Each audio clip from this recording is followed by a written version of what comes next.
After this there was a feast of the Jews, and Jesus went up to Jerusalem.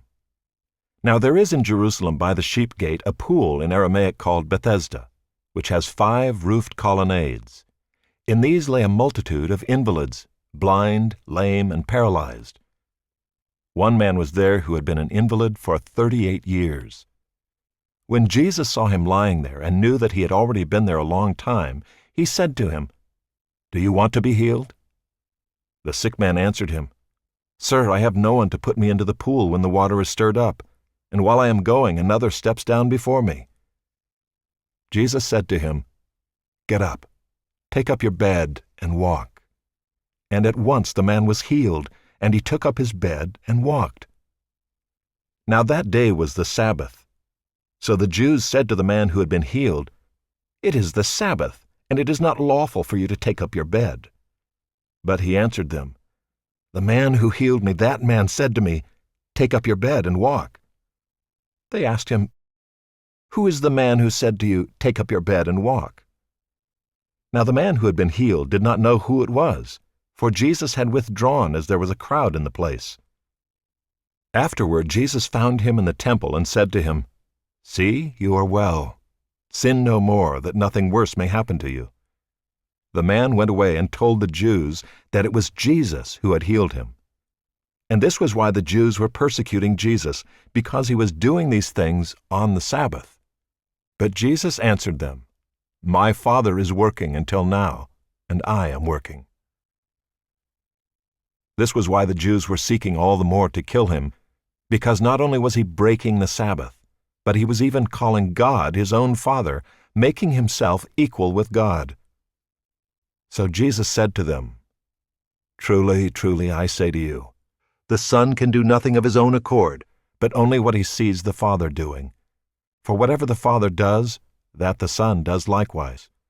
For the Father loves the Son, and shows him all that he himself is doing. And greater works than these will he show him, so that you may marvel. For as the Father raises the dead and gives them life, so also the Son gives life to whom he will. For the Father judges no one, but has given all judgment to the Son, that all may honor the Son just as they honor the Father. Whoever does not honor the Son does not honor the Father who sent him. Truly, truly, I say to you, whoever hears my word and believes him who sent me has eternal life. He does not come into judgment, but has passed from death to life. Truly, truly, I say to you, an hour is coming and is now here, when the dead will hear the voice of the Son of God, and those who hear will live. For as the Father has life in himself, so he has granted the Son also to have life in himself. And he has given him authority to execute judgment, because he is the Son of Man. Do not marvel at this, for an hour is coming when all who are in the tombs will hear his voice and come out, those who have done good to the resurrection of life, and those who have done evil to the resurrection of judgment. I can do nothing on my own. As I hear, I judge, and my judgment is just, because I seek not my own will, but the will of him who sent me. If I alone bear witness about myself, my testimony is not true. There is another who bears witness about me, and I know that the testimony that he bears about me is true.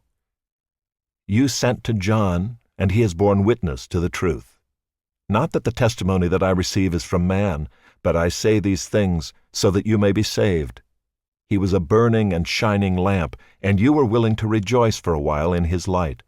But the testimony that I have is greater than that of John. For the works that the Father has given me to accomplish, the very works that I am doing, bear witness about me that the Father has sent me. And the Father who sent me has himself borne witness about me. His voice you have never heard, his form you have never seen, and you do not have his word abiding in you, for you do not believe the one whom he has sent. You search the Scriptures because you think that in them you have eternal life. And it is they that bear witness about me, yet you refuse to come to me that you may have life. I do not receive glory from people, but I know that you do not have the love of God within you. I have come in my Father's name, and you do not receive me. If another comes in his own name, you will receive him. How can you believe when you receive glory from one another, and do not seek the glory that comes from the only God? Do not think that I will accuse you to the Father. There is one who accuses you, Moses, on whom you have set your hope. For if you believed Moses, you would believe me, for he wrote of me. But if you do not believe his writings, how will you believe my words?" After